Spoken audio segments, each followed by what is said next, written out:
Friends, YouTube channel J with study में आप सभी का बहुत बहुत स्वागत है। जैसा कि हम जेल प्रहरी 2020 की तैयारी में लगे हुए हैं और इस तैयारी में हमने 2018 में जो पेपर हुआ था जेल विभाग का, वो पेपर के प्रीवियस पेपर सामान्य ज्ञान के जो प्रश्न आए थे हमने कंप्लीट कर लिया है।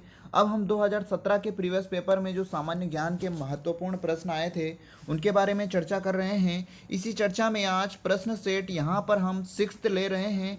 हम 5 प्रश्न सेट 2017 के कर चुके हैं और 2018 के जितने भी पेपर हुए थे हमने बिल्कुल कंप्लीट कर लिए। अगर आपने वो वीडियोस नहीं देखे तो बिल्कुल आप उन वीडियोस को डिस्क्रिप्शन बॉक्स में उनकी लिंक दे रखी है, तो बिल्कुल आप अच्छे से देख लीजिए। चलिए आज के इस पेपर को हम करते हैं चालू।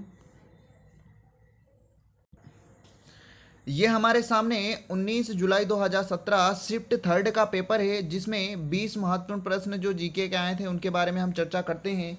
जीके के प्रश्न जैसे ही कंप्लीट होंगे, जीके के सारे प्रीवियस पेपर हम कंप्लीट करेंगे, उसके बाद हिंदी और फिर साइंस के प्रश्नों की हम चर्चा करेंगे। तो चलिए, पहला यहाँ पर जो प्रश्न है, वीरेंद्र सहवाग ने किस वर्ष में इंदौर में आयोजित एक मैच में अपनी दोहरे शतक की पहली पारी खेली थी?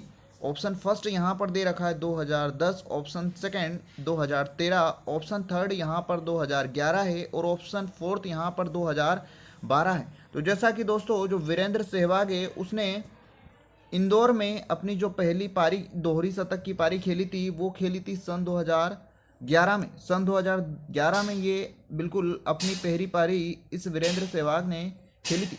अगला जो प्रश्न है हमारे सामने, सेकंड जो प्रश्न है, बहुत अच्छा प्रश्न है दोस्तों। ये चिंकारा स्थानीय रूप से तैयार किए गए वाद्य यंत्र है जो कि भर्तृहरि लोक कथाओं के पाठ में उपयोग किया जाता है।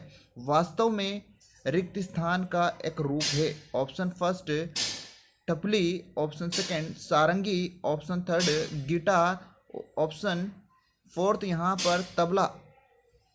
तो जैसा कि ये जो चिंगारा है ये है ऑप्शन इसका यहाँ पर सेकंड बिल्कुल राइट है, सारंगी। ये एक सारंगी का रूप है। अगला जो प्रश्न है यहाँ पर थर्ड प्रश्न, मध्य प्रदेश के अलावा भारत में कितनी अन्य कार्यशील हीरे की खदानें हैं या हीरे की खानें हैं? Option first second 2, option second 3, option third 1 और ऑप्शन फोर्थ यहाँ पर 0। दोस्तों, आपके लास्ट में जरूर कमेंट करके बताइए कि आपके कितने प्रश्न इससे सही निकलते हैं। इससे अपने आप का आप अंदाज़ा लगा पाओगे कि आपकी तैयारी कैसी चल रही है। तो जैसा कि इसका ऑप्शन फोर्थ यानी कि 0 बिल्कुल राइट है। मध्य प्रदेश के अलावा भारत में कोई सी भी हीरे की खान नहीं है जो कार्यशील है।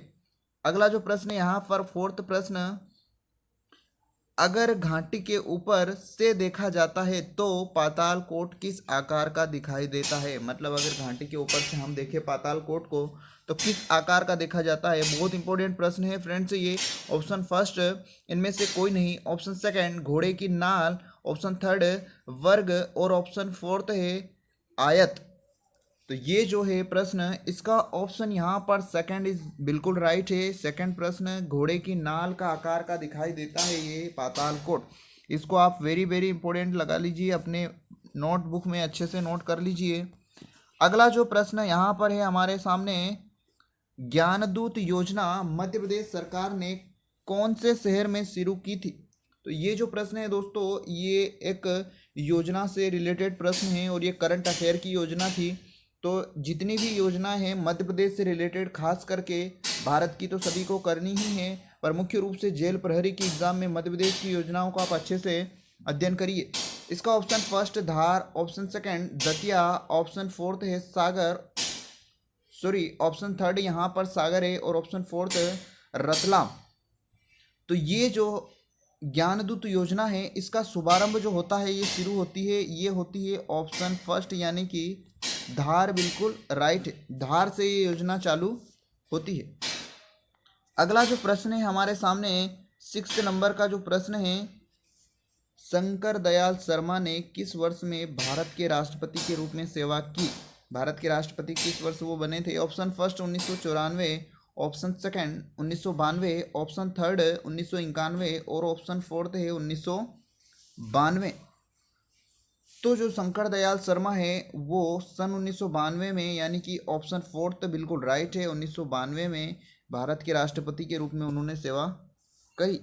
अगला जो प्रश्न है हमारे सामने, प्रश्न नंबर 7, मध्य प्रदेश में कला परिषद कब स्थापित हुई थी?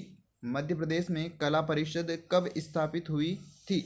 ऑप्शन फर्स्ट है 1951, ऑप्शन सेकंड 1953, ऑप्शन थर्ड है 1952 और ऑप्शन फोर्थ है 1950। तो जो मध्य प्रदेश कला परिषद है इसकी जो स्थापना हुई थी वो हुई थी 1952 में, यानी कि ऑप्शन थर्ड इसका बिल्कुल राइट। 1952 में मध्य प्रदेश कला परिषद की स्थापना हुई। अगला जो प्रश्न है यहाँ पर हमारे सामने 8th नंबर का प्रश्न, निम्न में से कौन सा एक महत्वपूर्ण तांबा अयस्क उत्पादक जिला है? निम्न में से कौन सा एक महत्वपूर्ण तांबा अयस्क उत्पादक जिला है? Betul, option second Gwalior, option third Rewa और ऑप्शन फोर्थ है बालाघाट। तो जो तांबा अयस्क के लिए सबसे महत्वपूर्ण जिला है वो है बालाघाट, यानी कि ऑप्शन फोर्थ इसका बिल्कुल यहाँ पर राइट है। ऑप्शन फोर्थ बिल्कुल करेक्ट है इसका बालाघाट। तो जो बालाघाट है वो तांबा अयस्क के उत्पादन के लिए, ये प्रश्न भी बहुत ही महत्वपूर्ण है दोस्तों, आप इसको आराम से स्टार लगा लीजिए, कई बार ये प्रश्न पूछा गया है। अगला जो हमारे सामने 9th वाला प्रश्न है वो प्रश्न है, निम्नलिखित जिलों में से कौन सा जिला सोन घाटी में है? ऑप्शन फर्स्ट सीधी, ऑप्शन सेकंड इनमें से कोई नहीं, ऑप्शन थर्ड है शहडोल और ऑप्शन फोर्थ है उपरोक्त दोनों। तो जो सोन घाटी में जिले हैं वो है इसका ऑप्शन फोर्थ, यानी कि उपरोक्त दोनों बिल्कुल राइट है। सोन घाटी में सीधी और शहडोल, सतना जिला भी आता है, तो ये सारे जिले, सिंगरौली भी आता है, ये सारे जिले सोन घाटी के अंतर्गत आते हैं, यानी कि ऑप्शन फोर्थ इसका बिल्कुल राइट है। अगला जो हमारा यहाँ पर 10th प्रश्न दे रखा है वो प्रश्न है, निम्नलिखित राजनीतिज्ञों में से किसका जन्म मध्य प्रदेश में हुआ? ऑप्शन फर्स्ट है Narendra Modi, option second Atal Bihari Vajpayee, option third Arun Jaitley, option fourth है मनमोहन सिंह। जैसा कि हम सभी जानते हैं कि हमारे मध्य प्रदेश में अटल बिहारी वाजपेयी का जन्म स्थान माना जाता है, यानी कि ऑप्शन सेकंड इसका बिल्कुल राइट है। तो जो अटल बिहारी वाजपेयी हमारे मध्य प्रदेश के रहने वाले थे। अगला जो प्रश्न है यहाँ पर 11th वाला प्रश्न, मध्य प्रदेश कौन सा पत्थर की नक्काशी का केंद्र है? मध्य प्रदेश कौन सी या कौन सा पत्थर की नक्काशी का केंद्र है? Option first Bhopal, option second Gwalior, option third Ratlam और ऑप्शन फोर्थ यहाँ पर मांडू। जो मध्य प्रदेश में पत्थर की नक्काशी का केंद्र है वो है ऑप्शन सेकंड, यानी कि ग्वालियर में, इसका ग्वालियर बिल्कुल राइट है, ग्वालियर। अगला जो प्रश्न है यहाँ पर 12th वाला प्रश्न, मध्य प्रदेश सरकार ने राज्य वृक्ष के रूप में बरगद के पेड़ को कब घोषित किया? बहुत ही इंपॉर्टेंट प्रश्न है दोस्तों। Option first 1975, option second 1980, option third है 1981 और ऑप्शन फोर्थ है 1982। तो इसका जो ऑप्शन है वो है 1981 बिल्कुल राइट है। 1 नवंबर 1981 को मध्य प्रदेश की 25वीं वर्षगांठ की अवसर पर मध्य प्रदेश सरकार ने राजकीय वृक्ष का घोषणा करी थी। आप इसको बिल्कुल अच्छे से याद रखिए। अगला जो प्रश्न है यहाँ पर 13 वाला प्रश्न, कौन सी नदी मड़ई वन के मध्य से बहती है? मड़ई वन के मध्य से बहती है। Option first Betwa, option second Ken, option third है तवा और ऑप्शन फोर्थ यहाँ पर मनिहार। तो इसका जो ऑप्शन है वो थर्ड बिल्कुल राइट है। जो तवा नदी है वो मड़ई वन के मध्य से गुजरती है, तो इसका ऑप्शन थर्ड बिल्कुल राइट है, तवा नदी। अगला जो प्रश्न है यहाँ पर 14th प्रश्न है, सत्यदेव दुबे एक प्रसिद्ध थे। ऑप्शन फर्स्ट सितार वादक, ऑप्शन सेकंड नाटककार, ऑप्शन थर्ड राजनीतिज्ञ, ऑप्शन फोर्थ है वैज्ञानिक। तो जो सत्यदेव दुबे है वो एक प्रसिद्ध नाटककार हुए, बिल्कुल राइट है, ये सत्यदेव दुबे जो प्रसिद्ध नाटककार हुए।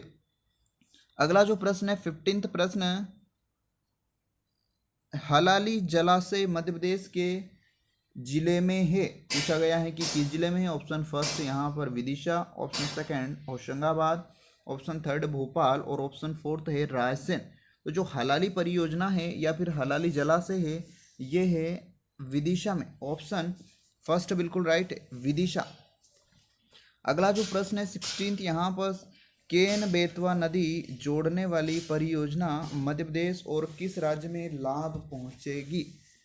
केन बेतवा नदी जोड़ने वाली परियोजना मध्य प्रदेश और किस राज्य में लाभ पहुंचाएगी, मतलब ऐसा लिखा गया है, पहुंचेगी आपको समझ नहीं आ रहा होगा। ऑप्शन फर्स्ट यहाँ पर छत्तीसगढ़ है, option second Uttar Pradesh, option third Gujarat, option fourth है राजस्थान।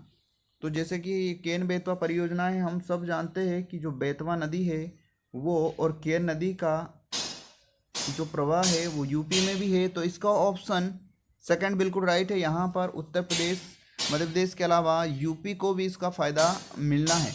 अगला जो प्रश्न है 17th प्रश्न, मध्य प्रदेश सरकार के राज्य आनंदम संस्थान के विकास के लिए जिम्मेदार होगा?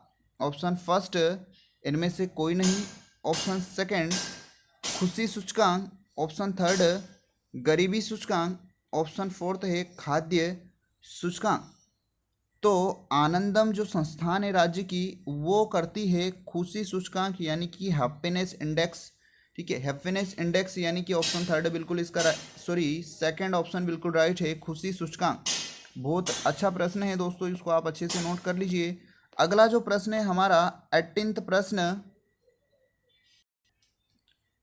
भारतीय वन प्रबंधन संस्थान को किस वर्ष में स्थापित किया गया था? भारतीय वन प्रबंधन संस्थान को किस वर्ष में स्थापित किया गया था? Option first 1975, option second 1980, option third 1970 और ऑप्शन फोर्थ है 1982। तो जो इसका ऑप्शन है ऑप्शन फोर्थ बिल्कुल राइट है। 1982 में भारतीय वन प्रबंधन संस्थान जो कि भोपाल में स्थित है उसको स्थापित किया था। नोट कर लीजिए, भारतीय वन प्रबंधन संस्थान भोपाल में है, भोपाल। अगला जो प्रश्न है 19 प्रश्न, शाही किला कहाँ स्थित है? शाही किला, option first Burhanpur, option second Chanderi, option third Hoshangabad और ऑप्शन फोर्थ है मांडू। तो जो शाही किला है वो है बुरहानपुर, यानी कि ऑप्शन फर्स्ट इसका बिल्कुल राइट है, शाही किला बुरहानपुर में स्थित है। अगला और लास्ट प्रश्न है आज का, मध्य प्रदेश देश में रिक्त स्थान का सबसे बड़ा उत्पादक है? ऑप्शन फर्स्ट सेब, ऑप्शन सेकंड संतरा, ऑप्शन थर्ड सोयाबीन और ऑप्शन फोर्थ है चावल। तो जैसा कि हम सभी को पता है कि मध्य प्रदेश सोयाबीन उत्पादन में भारत में प्रथम स्थान रखता है, इसी कारण हम मध्य प्रदेश को सोयाबीन स्टेट का दर्जा देते हैं। तो ये हो गए हमारे आज के 20 महत्वपूर्ण प्रश्न। आपको ये प्रश्नों की सीरीज कैसी लगी कमेंट करके ज़रूर बताइए। वीडियो को लाइक और शेयर कर दीजिए, और आपने अगर चैनल को अभी तक सब्सक्राइब नहीं किया है तो चैनल को सब्सक्राइब कर लीजिए, ताकि जो वीडियोस डलते हैं उनके नोटिफिकेशन आपको समय समय पर मिल जाए। तो चलिए मिलते हैं अगले प्रीवियस पेपर में कुछ महत्वपूर्ण प्रश्नों के साथ। जय हिंद, जय भारत।